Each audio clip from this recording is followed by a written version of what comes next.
Pregnancy complete అయ్యేంత వరకు కూడా టోటల్గా ఒక లేడీ 8.5 కిలోస్ వరకు పెరిగితే చాలండి. ఇందులో కూడా baby weight 3 kilos, 1 KG placenta, 1 KG uterine weight 900 grams, circulating blood వాల్యూమ్కి ఇంత వెయిట్ ఉంటుంది. అలా ప్రతి ఒక్క దానికి కూడా కరెక్ట్గా మెజర్మెంట్ అనేది ఉంది. ఒక 4.5 మంత్స్ వరకు కూడా 400 క్యాలరీస్ వరకు ఎక్స్ట్రా తీసుకొని తర్వాత సెకండ్ 350 క్యాలరీస్ ఎక్స్ట్రా తీసుకున్నా, లేకపోతే అది కూడా మళ్ళీ 400 వరకు తీసుకున్నా సరిపోతుంది. సో ఒక రోజుకి కేవలం సపోజ్ ఆడవాళ్ళకి 1800 క్యాలరీస్ పర్ డే రిక్వైర్మెంట్ అనుకోండి, కేవలం 400 క్యాలరీలు ఎక్స్ట్రా తీసుకుంటే చాలు. ఇకపోతే కొన్ని రకమైన విటమిన్స్, మినరల్స్ మనకు అడిషనల్గా కావాలి. అందులో ముఖ్యంగా మనం కాల్షియం, ఐరన్, విటమిన్ ఏ ఇటువంటి వాటిని చెప్పుకోవచ్చు. అదేవిధంగా మనకు బి విటమిన్ అంటే ఫోలిక్ యాసిడ్ కూడా చాలా ఇంపార్టెంట్గా కావాలి. ఫోలిక్ యాసిడ్ అనేది ఇప్పట్లో గర్భం దాల్చాలి లేకపోతే ప్రెగ్నెంట్ అవ్వాలి అనే వాళ్ళకు కూడా ముందుగానే ఇచ్చేస్తున్నారు. సో ఐరన్ సంగతికి వస్తే న్యాచురలీ మన blood flow, baby blood circulation, foetal blood circulation, మన సర్క్యులేషన్ అన్నిటి కలిపి పర్ డే అడిషనల్గా ఒక 10 మిల్లీగ్రామ్స్ ఐరన్ రిక్వైర్మెంట్ అనేది ఉంటుంది.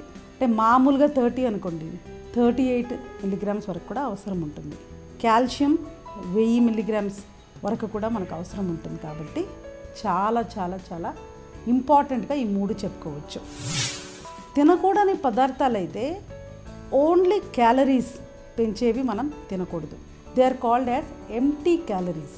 ఇప్పుడు ఫర్ ఎగ్జాంపుల్ పేస్ట్రీస్ కానీ, ఫాస్ట్ ఫుడ్ ఐటమ్స్ కానీ, ఇవన్నీ కూడా మనకు ఏ రకమైన విటమిన్స్, మినరల్స్ లేకుండా జస్ట్ క్యాలరీస్ పెంచిన వాళ్ళం అవుతాం కదా, అటువంటివి మనం టోటల్గా అవాయిడ్ చేయాలి. ఇందులో ఏ రకమైన సందేహం అనేది లేదు. బరువు అనేది ఇప్పుడు 8 to 15 కిలోస్ పెరిగితే ఏమైనా ఉపయోగం ఉంటుందా అంటే లేదు. జస్ట్ 8 కిలోస్ పెరిగితే చాలండి. ఇన్ఫ్యాక్ట్ ఓవర్ వెయిట్ ఉన్న మహిళలు ఇంకా తక్కువగా 6 కిలోల వరకు పెరిగితే కూడా బిడ్డ ఆరోగ్యకరంగా ఉండే ఛాన్సెస్ చాలా ఎక్కువ ఉంటాయి. సో బేసిక్గా మనం తినవలసిన న్యూట్రిషన్లో పోషక విలువలు ఎక్కువ ఉండాలనేది important. So what we have to avoid is processed foods, deep fried items, sugar ఎక్కువ ఉన్న ప్రోడక్ట్స్.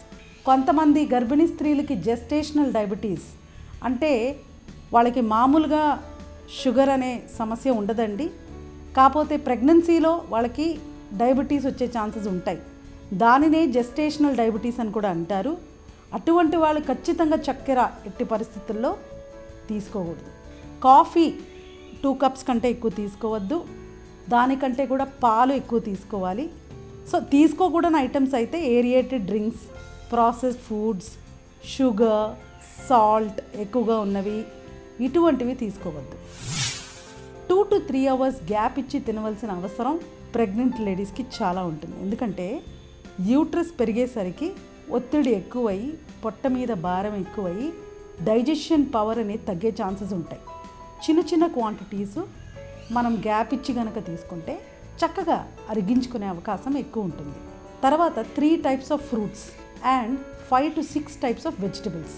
ఆకుకూరలు ప్రత్యేకించి వారానికి 2 కానీ 3 కానీ 3 సార్లు కానీ తీసుకోవాలి. అది కూడా పాలకూర, తోటకూర, వీటిల్లో ఫోలిక్ యాసిడ్ ఎక్కువ ఉంటుంది కాబట్టి, కాల్షియం కూడా, ఐరన్ కూడా ఎక్కువ ఉంటుంది కాబట్టి ఖచ్చితంగా తీసుకోవాలి.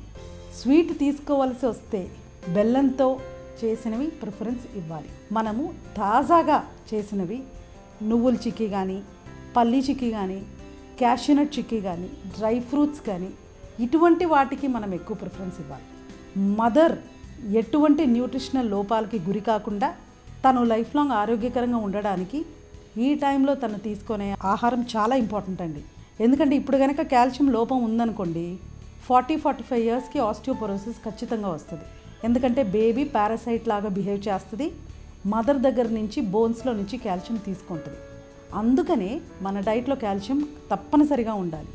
మనం కనుక కరెక్ట్ ఆహారం తీసుకుంటూ డాక్టర్స్ ఇచ్చే సప్లిమెంట్స్ వాడుతూ ఉంటే మనకి 40-45 ఇయర్స్లో కూడా మోకాళ్ళ నొప్పులు రాకుండా మనం చూసుకోవచ్చు. సో ఇటువంటి న్యూట్రియంట్స్ మీద గమనం పెడుతూ ఫాలో చేస్తే pregnancy will be a smooth and good period.